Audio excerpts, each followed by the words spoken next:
A crowd started to gather. The men were chanting in Arabic, Allahu Akbar, Allahu Akbar. And my father and I, as I was holding his hand, were pushed to the front of this crowd.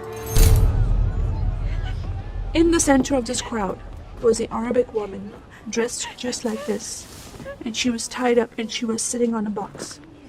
Next to her was an Arabic man, and he did a traditional Islamic prayer on the floor.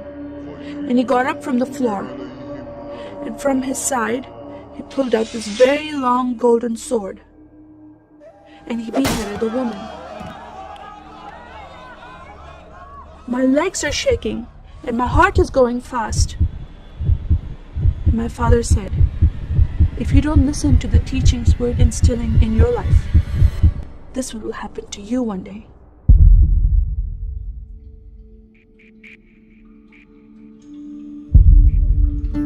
I was born and raised in a small country by the name of Kuwait, a community of 98% Muslim population. 2 of my uncles are imams, and 1 is president of a mosque, where I would hear the call to prayer 5 times a day.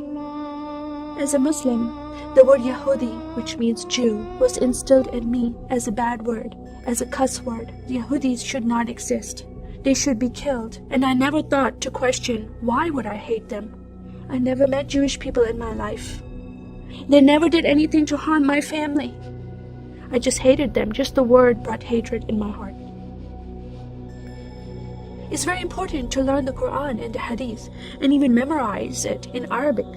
I even entered a competition where you recite a long chapter in front of Islamic leaders and teachers.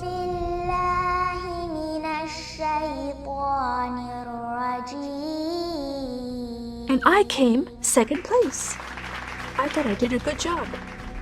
But my father said, no, that's not good enough. Most of my life for me, it was alone, by myself, broken person, in need of love from my family, but I never received it from them. I tried to experience this love from Creator God, from Allah. In my prayer times, I lifted up my hands and I cried out to Allah for help. Please have my father stop beating my mother. Please have my father stop beating me. But no help came. God is not a personable God to Muslims. God doesn't say, I love you.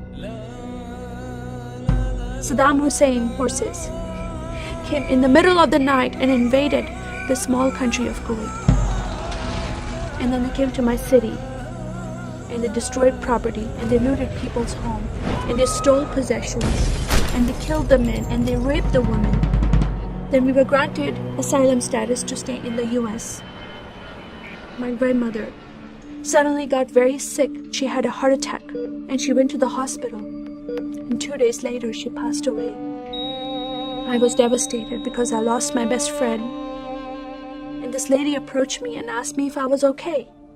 And I said, no, Paula, my grandmother died. And I just started to cry again. At that moment, I was hurting so much, only crying helped. And Paula came to me and put her arms around me and she gave me a hug. And then she asked me a question. Would you like to go to church with me? When I walked into this church, I experienced love from these people and acceptance from these people like I've never before. Fellowshipping together. They were men and women together. They didn't have to be separate. No one was judging each other. And they knew I was Muslim. They were so friendly to me themselves, accepting of me and loving of me. And that was really surprising to me. And for the first time in my life, I heard a message from the Bible. He started reading the message about Yeshua. When he walked into the synagogue, he was given a scroll from Prophet Isaiah, and he opened the scroll and he started reading that scripture. That the Spirit of the Sovereign Lord is upon me, because he has anointed me to preach the gospel to the poor. He has sent me to heal the broken heart and to proclaim liberty to the captive and freedom of sight to those who are bound, to proclaim the year of the Lord's favor. First time I heard these words of freedom and healing and liberty. I'm desperate to be freed from bondage. I was held captive in Islam, and I wanted to be freed from that. I was blinded with so much hatred in my heart. The darkness broke from my eyes. The veil came off my heart. I knew the decision I was making to leave Islam is a big decision. By Sharia law, Islamic law, it is death penalty. But I'm desperate to know a living God.